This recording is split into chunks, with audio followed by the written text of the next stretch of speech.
Bonjour et bienvenue dans ces 5 minutes d'information. Adama Barrow est en Côte d'Ivoire pour une visite d'amitié et de travail de 48 heures. Le président ghanéen a atterri hier à l'aéroport Félix Houphouët-Boigny de Port-Bouët où il a été accueilli par le vice-président de la République et plusieurs membres du gouvernement, mais aussi une forte communauté de ressortissants gambiens vivant en Côte d'Ivoire. Ce jeudi, au palais de la présidence de la République, Adama Barrow s'entretiendra avec le président Alassane Ouattara. Instituée par les États membres de l'OMS en 2007, la journée mondiale de lutte contre le paludisme est célébrée le 25 avril de chaque année. C'est l'occasion de souligner la nécessité d'investissement continu et d'un engagement politique durable en faveur de la prévention du paludisme et de la lutte contre la maladie qui a fait plus de 600 000 morts rien qu'en 2020. Alors, il est temps de parvenir à 0 cas de paludisme et pour cela, il nous faut investir, innover et mettre en œuvre. Le paludisme représente l'une des premières causes de mortalité dans le monde, avec environ 4 cas de décès par jour, dont 3 enfants de moins de 5 ans. En Côte d'Ivoire, 1276 cas de décès liés au paludisme ont été enregistrés en 2021. Cette 16e journée mondiale célébrée autour du thème « Il est temps de parvenir à 0 cas de paludisme ». Investir, innover, mettre en œuvre appelle les pays à mobiliser plus de ressources pour venir à bout de cette pathologie. Le gouvernement ivoirien est déjà engagé dans cette dynamique. Cette situation constitue une préoccupation majeure pour le gouvernement. C'est pourquoi il ne cesse de mobiliser des ressources au niveau national et international pour l'élimination de cette endémie. Ces ressources ont permis de maintenir les acquis et de renforcer les interventions innovantes à haut impact. Il s'agit de la lutte antivectorielle et de l'intégration de la chimioprophylaxie chez les enfants et les nourrissons, ainsi que la chimioprévention saisonnière chez les enfants de moins de 5 ans. En outre, notre pays est dans la phase de soumission qui donne accès au vaccin contre le paludisme. À partir de 2024, les nourrissons seront vaccinés en Côte d'Ivoire. Ainsi, le test de diagnostic, les médicaments pour le traitement du paludisme simple, le traitement préventif intermittent chez les femmes enceintes et les nourrissons sont gratuits dans toutes les formations sanitaires publiques de notre pays. En plus du traitement préventif gratuit pour les nourrissons et les femmes enceintes, la moustiquaire imprégnée continue d'être distribuée gratuitement dans les centres de santé du pays.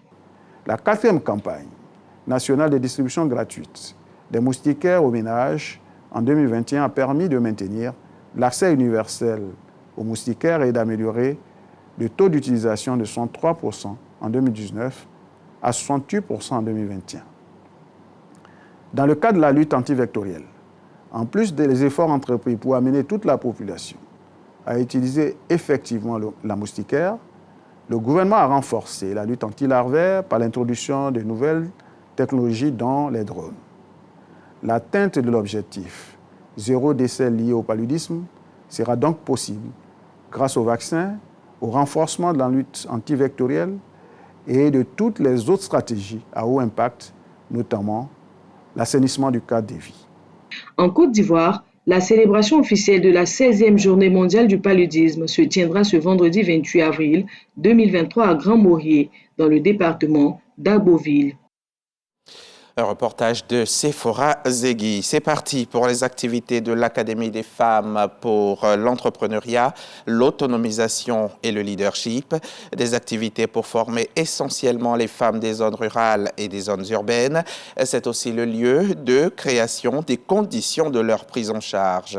La ministre Anne-Désirée Oloto y représentait le parrain Eugène Akawele. Frédéric Olaï et Godefroy Kambaba y représentaient RTI1. Leur reportage complet à suivre dans le 13h.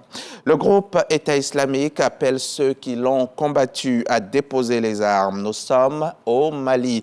Et dans un message audio mis en circulation il y a plusieurs jours, un cadre de l'État islamique au Sahel propose le repentir et la soumission. C'est Youssouf Ould Chouaïb. Il est cadre de la branche sahélienne du groupe État islamique dans le Liptako-Gourma, zone des 3 frontières, Mali, Niger, Burkina. Il est parmi les initiateurs de de la vaste offensive menée depuis mars 2022 par l'EI dans le nord-est du Mali. Son message de propagande a été diffusé alors que le groupe djihadiste assoit sa domination sur une grande partie du nord-est du Mali.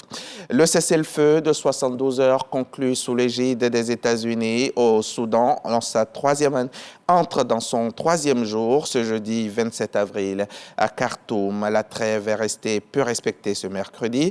Pour les habitants de Khartoum, la situation est difficilement et particulièrement volatile. Au deuxième jour du cessez-le-feu, les affrontements ont continué dans la capitale où des avions de chasse de l'armée ont survolé la banlieue nord, essuyant des tirs à l'artillerie lourde des paramilitaires.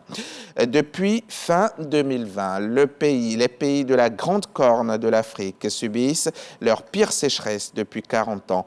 Selon un rapport publié jeudi par le World Weather Attribution, c'est le changement climatique qui a fortement influencé la hausse des températures dans la région et conduit à un assèchement record des sols et des plantes. C'est la conjonction inédite d'un manque de pluie et de fortes températures qui n'auraient pas pu se produire sans les conséquences des émissions humaines de gaz à effet de serre, démontrant l'étude scientifique publiée donc ce jeudi. La situation actuelle est qualifiée de sécheresse exceptionnelle. Fin de ce flash, on se retrouve à 13h.